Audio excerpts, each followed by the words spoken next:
Mana surgawi. Porsi ayat bacaan diambil dari Roma pasal 14 ayat 1-23. Terimalah orang yang lemah imannya tanpa mempercakapkan pendapatnya, yang seorang yakin bahwa ia boleh makan segala jenis makanan, tetapi orang yang lemah imannya hanya makan sayur-sayuran saja.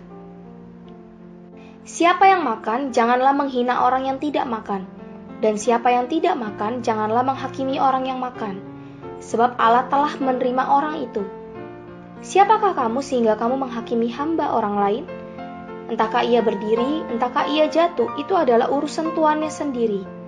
Tetapi ia akan tetap berdiri karena Tuhan berkuasa menjaga dia terus berdiri. Yang seorang menganggap hari yang satu lebih penting daripada hari yang lain, tetapi yang lain menganggap semua hari sama saja. Hendaklah setiap orang benar-benar yakin dalam hatinya sendiri. Siapa yang berpegang pada suatu hari yang tertentu, ia melakukannya untuk Tuhan, dan siapa makan, ia melakukannya untuk Tuhan, sebab ia mengucap syukur kepada Allah. Dan siapa tidak makan, ia melakukannya untuk Tuhan, dan ia juga mengucap syukur kepada Allah. Sebab tidak ada seorang pun di antara kita yang hidup untuk dirinya sendiri, dan tidak ada seorang pun yang mati untuk dirinya sendiri. Sebab jika kita hidup untuk Tuhan, dan jika kita mati untuk Tuhan. Jadi baik hidup atau mati, kita adalah milik Tuhan. Sebab untuk itulah Kristus telah mati dan hidup kembali, supaya ia menjadi Tuhan, baik atas orang-orang mati maupun atas orang-orang hidup. Tetapi engkau, mengapakah engkau menghakimi saudaramu? Atau mengapakah engkau menghina saudaramu? Sebab kita semua harus menghadap tahta pengadilannya. Karena ada tertulis, demi aku hidup, demikianlah firman Tuhan, semua orang akan bertekuk lutut di hadapanku, dan semua orang akan memuliakan Allah. Demikianlah setiap orang di antara kita akan memberi pertanggung jawab tentang dirinya sendiri kepada Allah. Karena itu janganlah kita saling menghakimi lagi, tetapi lebih baik kamu menganut pandangan ini. Jangan kita membuat saudara kita jatuh atau tersandung. Aku tahu dan yakin dalam Tuhan Yesus bahwa tidak ada sesuatu yang najis dari dirinya sendiri. Hanya bagi orang yang beranggapan bahwa sesuatu adalah najis, bagi orang itulah sesuatu itu najis. Sebab jika engkau menyakiti hati saudaramu oleh karena sesuatu yang engkau makan, maka engkau tidak hidup lagi menurut tuntutan kasih. Janganlah engkau membinasakan saudaramu oleh karena makananmu, karena Kristus telah mati untuk dia. Apa yang baik yang kamu miliki, janganlah kamu biarkan difitnah. Sebab kerajaan Allah bukanlah soal makanan dan minuman, tetapi soal kebenaran, damai sejahtera dan sukacita oleh Roh Kudus. Karena barang siapa melayani Kristus dengan cara ini, ia berkenan pada Allah dan dihormati oleh manusia. Sebab itu marilah kita mengejar apa yang mendatangkan damai sejahtera dan yang berguna untuk saling membangun. Janganlah engkau merusakkan pekerjaan Allah oleh karena makanan. Segala sesuatu adalah suci, tetapi celakalah orang jika oleh makanannya orang lain tersandung. Baiklah engkau jangan makan daging atau minum anggur, atau sesuatu yang menjadi batu sandungan untuk saudaramu. Berpeganglah pada keyakinan yang engkau miliki itu, bagi dirimu sendiri di hadapan Allah. Berbahagialah dia yang tidak menghukum dirinya sendiri dalam apa yang dianggapnya baik untuk dilakukan. Tetapi barang siapa yang bimbang, kalau ia makan, ia telah dihukum, karena ia tidak melakukannya berdasarkan iman, dan segala sesuatu yang tidak berdasarkan iman adalah dosa. Saudara-saudari, pagi ini kita membaca Roma pasal 14 yang menyajikan tentang pengubahan atas hal menyambut kaum beriman yang terdiri dari 4 perikop, yaitu menurut penyambutan Allah ayat 1-9, dalam terang takhta penghakiman ayat 10-12, dalam prinsip kasih ayat 13-15, untuk hidup kerajaan ayat 16-23. Saudara-saudari, ada suatu kebutuhan yang besar dalam kehidupan gereja, yakni kita wajib berhati-hati dalam menerima kaum beriman. Untuk itulah kita perlu memakai daya pembedaan yang tajam, yang kita peroleh melalui pelaksanaan kehidupan gereja dan kehidupan orang Kristen yang normal. Kalau kita tidak jelas dalam hal menerima kaum beriman, kita akan merusak kehidupan gereja dan mencabik-cabiknya. bahkan gereja akan terpecah belah. Untuk menerima kaum beriman dalam Tuhan, kita harus mengalami pengubahan. Jika kita tetap dalam keadaan alamiah, tidak mungkin kita hidup bersama orang lain. Menurut tabiat alamiah kita, dengan diri sendiri pun kita tidak bisa cocok. Kita semua sering kontradiksi dengan diri sendiri. Maka kalau orang Kristen tetap berada dalam tabiat alamiah sendiri, ia pasti sukar berkumpul dengan orang lain. Menerima kaum beriman memerlukan pengubahan. Dalam hal menerima kaum beriman yang dikatakan Paulus, butir pertama adalah berdasarkan penerimaan Allah, bukan berdasarkan konsepsi ajaran. Paulus menyadari betapa pentingnya hal menerima kaum beriman itu, maka ia dengan khusus menguraikannya dalam Roma pasal 14 hingga sebagian dari Roma pasal 15. Tanpa Roma 14, kita tidak dapat melaksanakan tubuh yang diwahyukan dalam Roma 12. Itulah sebabnya setelah Paulus membahas masalah kehidupan gereja yang tepat dan kehidupan orang Kristen yang normal, ia segera menekankan masalah penerimaan kaum beriman. Ada beberapa orang saleh yang lemah imannya, sebab unsur Allah belum cukup banyak diterima di dalamnya. Tetapi mereka telah memiliki kapasitas iman, karena itu harus kita terima. Dalam Roma 14, Paulus sendiri adalah satu teladan yang paling baik. Ia tidak menghakimi berdasarkan ajaran-ajaran, sebab ia tidak memberikan pendapatnya tentang benar tidaknya suatu ajaran. Jawaban yang paling baik bagi orang yang bertanya tentang ajaran adalah memalingkan orang itu dari konsepsi ajaran kepada Kristus yang adalah hayat kita. Asalkan Bapa kita telah menerima seseorang, kita harus menerima dia. Kita tidak ada pilihan. Tidak peduli betapa lemah atau anehnya seorang beriman itu, kita wajib menerimanya. Asalkan seseorang adalah milik Tuhan dan hidup untuk Tuhan, ia sudah benar. Asalkan Allah Bapa telah menerima kita dan asalkan kita telah percaya kepada Tuhan dan hidup untuknya, kita harus menerima satu sama lain. Butir kedua, kita pun wajib menerima kaum saleh dalam terang takhta penghakiman. Setiap orang di antara kita akan memberi pertanggungjawaban tentang dirinya sendiri kepada Allah. Takhta pengadilan Allah dalam ayat 10 adalah sama dengan takhta pengadilan Kristus dalam 2 Korintus pasal 5 ayat 10. Penghakiman pada takhta pengadilan Allah akan dilaksanakan sebelum kerajaan 1000 tahun yang segera tiba sesudah kembalinya Kristus. Pekerjaan dan kehidupan orang beriman akan dihakimi pada saat itu. Kita tidak seharusnya bertengkar dengan orang lain dan jangan mengecam orang lain. Tetapi hendaklah kita memperhatikan diri kita sendiri, sebab pada suatu hari kelak kita akan berdiri di hadapan takhta pengadilan Allah untuk memberikan pertanggungjawaban atas kehidupan maupun pekerjaan kita kepada Allah setelah kita beroleh selamat. Karena penghakiman itu berkaitan dengan kehidupan orang beriman di hadapan Tuhan dan pekerjaannya bagi Tuhan setelah ia beroleh selamat, dan karena pengubahan kaum beriman ada hubungannya dengan penghakiman ini, maka masalah ini dimasukkan dalam bagian pengubahan. Butir ketiga, kita wajib menerima kaum beriman dalam prinsip kasih.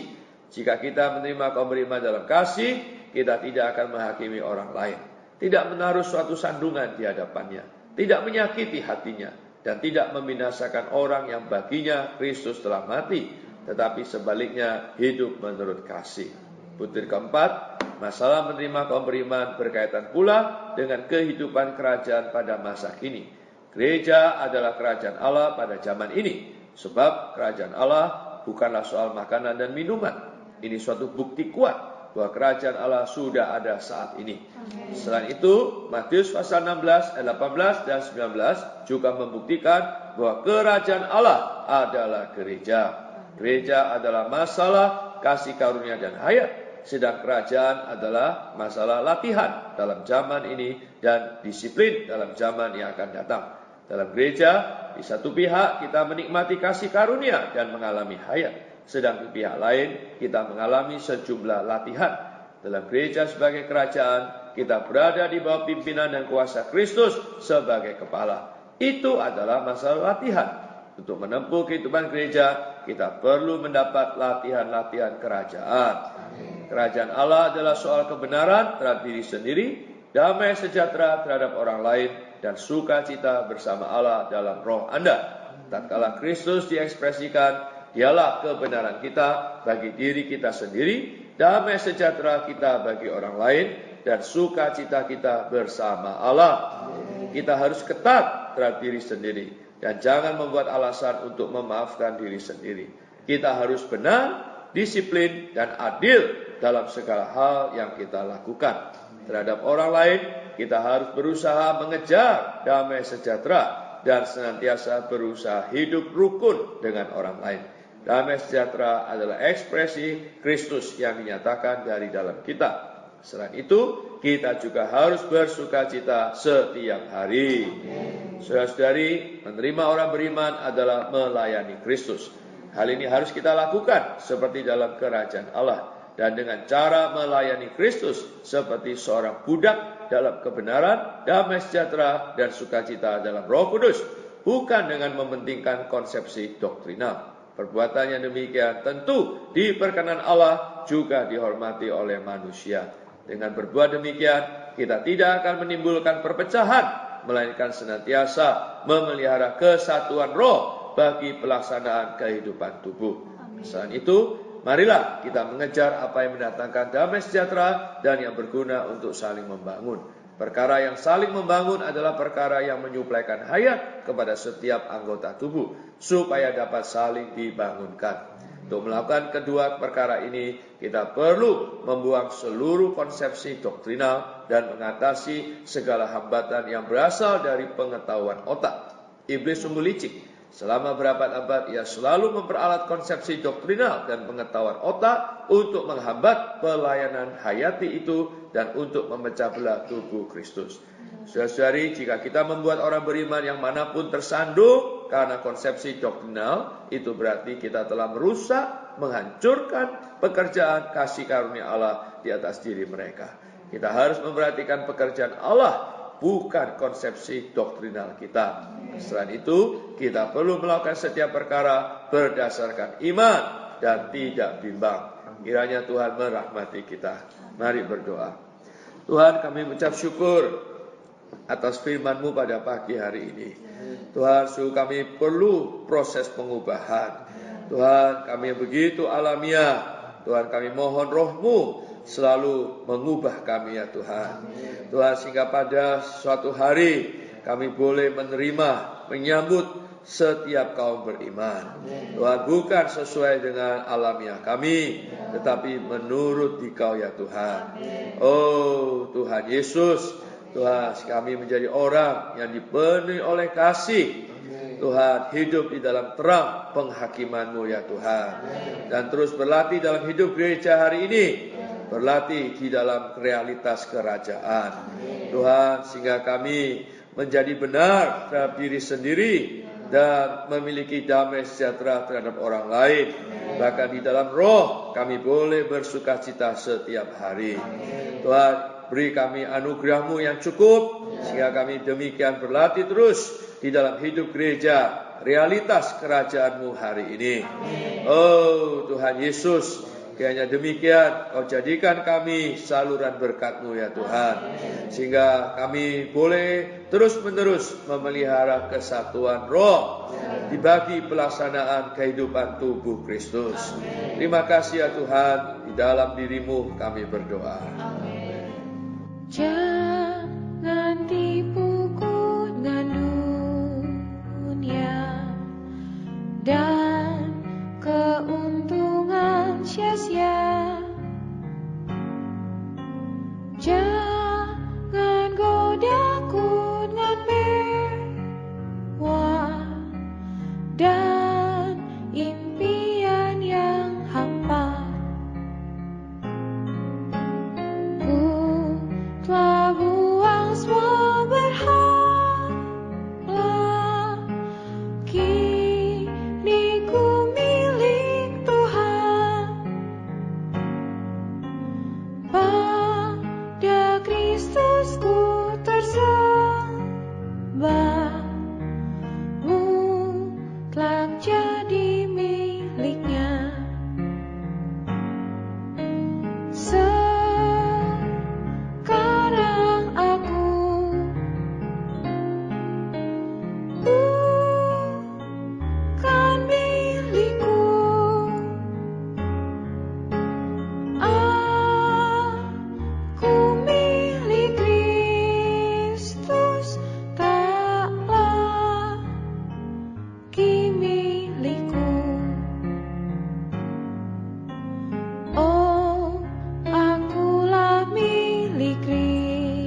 kasih